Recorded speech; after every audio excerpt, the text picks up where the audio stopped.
Class 10th का social science यानी polity में हम लोग पढ़ेंगे सत्ता की साझेदारी। लास्ट क्लास तक इसका जो परिचय था वो कर लिए थे। देखिए, सत्ता की साझेदारी में आज पढ़ेंगे दो देशों की कहानी, जिसमें होगा बेल्जियम और श्रीलंका।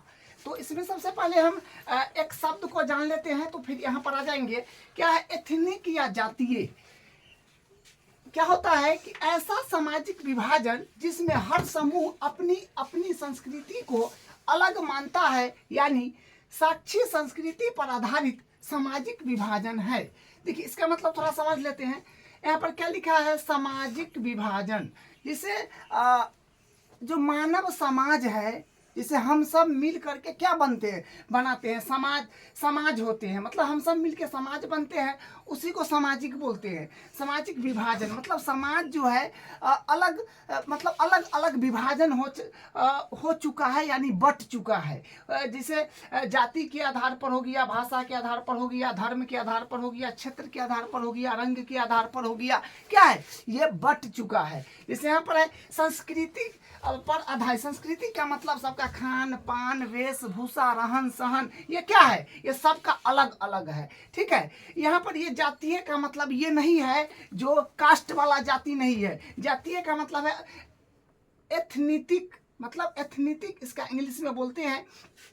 तो जातीय में यहाँ पर क्या होगा कि जाति में आएगा, जातीयता में आएगा कि जो समाज अपना सामाजिक विभाजन है, ये जाति, भाषा, धर्म और क्षेत्र के आधार पर। ठीक है। तो इसका ये मतलब हो गया।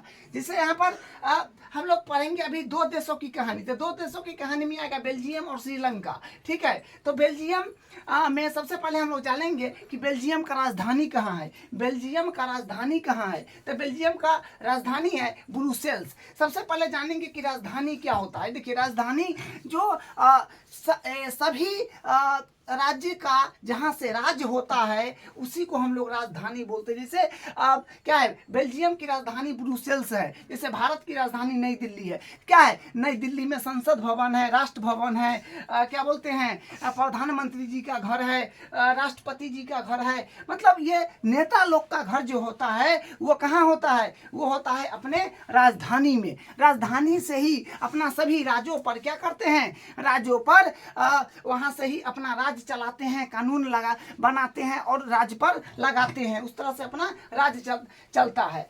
ठीक है। तो राज्य चलाते हैं और वहां से जो धन प्राप्त होता है वो जनता पर बांट देते हैं। उसी को हम लोग बोलते हैं राजधानी। आप सीधा सा मतलब रखिएगा कि जहां से सभी राज्य को चला रहे हैं, जहां से राज्य चलता है, उसी को राजधानी बोलते हैं। सिंपल भाषा में याद रखिएगा। जैसे पहले के समय में क्या हुआ करता था, राजा का राज चलता था, तो राजा अपना दरबार में ही बैठे बैठे सब तो राज कर लिया करता था और कानून बना के सब राज, मतलब जितना राज है उसमें कौन कहाँ पर क्या करना है नहीं करना है, अपना दरबार में बैठे बैठे करते थे। ठीक है। तो वही राजधानी का मतलब वही होता है जहां से सभी, मतलब जो देश है उसका पूरा राज्य चलता है, वही राजधानी हुआ। तो वही है बेल्जियम की राजधानी ब्रुसेल्स है। इसका पड़ोसी देश भी है। जो पड़ोसी देश हो गया, फ्रांस हो गया, नीदरलैंड हो गया, जर्मनी हो गया, लक्समबर्ग हो गया। ठीक है। ये इसका पड़ोसी देश है। और बेल्जियम में आबादी अगर देखा जाए तो आबादी का मतलब होता है जनसंख्या। जनसंख्या मतलब मानव वहां पर कितना है, जब आदमी कितना है। ठीक है। वहां पर लगभग 1 करोड़ आदमी है। उसके बाद है बेल्जियम। देखिए, बेल्जियम में भाषा जान लेते हैं। बेल्जियम का भाषा है डच। बेल्जियम का जो भाषा है डच है, और एक फ्रेंच है, और जर्मन है 1%। तो इसको नहीं मानिए, बस इसको छोड़िए। तो डच बोलता है 59% और फ्रेंच बोलता है 40%। यानी डच बोलता है 59% और फ्रेंच बोलता है 40%। तो ये क्या हो गया, ये और जर्मन 1%। तो इसको बोल रहे हैं साइड कीजिए। तो देखिए, यहाँ पर ये दोनों की तुलना किया जाए तो ये ज्यादा है, तो ज्यादा का बोलते हैं बहुसंख्यक। ठीक है। तो बहुसंख्यक भाषा बोलने वाला डच है, और ये कम है, ये जो है 40% इन दोनों की तुलना में कम है, तो ये अल्पसंख्यक हो गया। अगर मान लीजिए ये पूरा के तुलना एक साथ किया जाए तो फिर ये तो मध्य हो जाएगा, तो ये हो जाएगा बहुसंख्यक और ये हो जाएगा अल्पसंख्यक, ठीक है। अगर ये दोनों का तुलना किया जाए तो ये हो जाएगा बहुसंख्यक, ये हो जाएगा अल्पसंख्यक, ठीक है। तो इसलिए इसको मतलब काम का अपना नहीं है उतना, तो इसलिए इस पर उतना ध्यान नहीं देना है। बस ये दोनों को याद रखना है कि बेल्जियम का भाषा हो गया डच, जो वहाँ के लोग बोलते हैं 59%, तो ये बहुसंख्यक हो गया, और फ्रेंच है 40% जो अल्पसंख्यक है, ये कम बोलते हैं, ठीक है। उसके बाद देखिए ब्रुसेल्स। ब्रुसेल्स क्या है? ब्रुसेल्स जो है बेल्जियम की राजधानी है। तब ब्रुसेल्स में राजधानी में अगर आ जाइएगा तो डच बोलता है 20% और फ्रेंच बोलता है 80%। तो यहाँ पर ये हो गया 20% अल्पसंख्यक हो गया और 80% बहुसंख्यक हो, क्योंकि यहाँ पर ज़्यादा संख्या जो है फ्रेंच बोलने वाला है और कम संख्या जो है क्या है, ये डच बोलने वाला है। तो 20% डच बोलने वाला है यानी कम संख्या है तो अल्पसंख्यक, और फ्रेंच 80% बोलने वाला है तो यानी बहुसंख्यक हो गया, ठीक है। अब हम एक देश का बात किए हैं बेल्जियम का, अब श्रीलंका पर आ जाइए। श्रीलंका जो है ये द्वीपीय देश है, मतलब आइसलैंड द्वीप है। देखिए द्वीपीय देश किसको बोलते हैं? जो चारों तरफ पानी से पूरा ढका हो और वहाँ पर जो जगह बचा हो और उसके चारों तरफ पानी हो, उसी को हम लोग बोलते हैं द्वितीय द्वीप या आइसलैंड बोलते हैं, ठीक है। तो आइसलैंड का मतलब क्या होता है कि वो इलाका जिसके चारों तरफ पानी हो, पानी ही पानी, उसी को बोलते हैं द्वीप इलाका, ठीक है। तो श्रीलंका का भाषा पर पहले आ जाइएगा। तो श्रीलंका की भाषा है सिन्हाला और एक भाषा है तमिल, ठीक है। श्रीलंका का भाषा क्या है? एक सिल्हाना है, सिन्हाला एक तमिल है। तो सिल्हाना 74% लोग बोलते हैं जो बौद्ध धर्म को मानते हैं, ठीक है।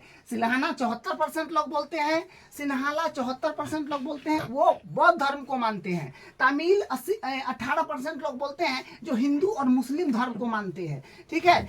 यहाँ पर 18% जो है 18%, ये 18% में 13% श्रीलंका तमिल है और 5% भारतीय तमिल है, ठीक है। 5% भारतीय, माने 18% में 13% श्रीलंका तमिल है और 5% भारतीय तमिल है, ठीक है। वही बात इसका भी, इसी चीज को यहाँ पर लिखा गया है कि श्रीलंका में देखिए सिल्हानियों में है 74% सिल्हानी बोलने वाला और 18% तमिल में है, जो कि श्रीलंका तमिल 13% है। 18% तमिल में भारतीय है 5%, मतलब 13% हो गया आपका श्रीलंका तमिल और 5% हो गया भारतीय तमिल और 18% तमिल में, और ईसाई हो गया 7%। तो ये अपना आज का क्या था टॉपिक था, क्या टॉपिक था? दो देशों की कहानी। तो उसके बारे में आप जान गए जो क्या क्या होता है, इसको ध्यान रखिएगा, ठीक है। अब हम अगले क्लास में अगला टॉपिक स्टार्ट करेंगे।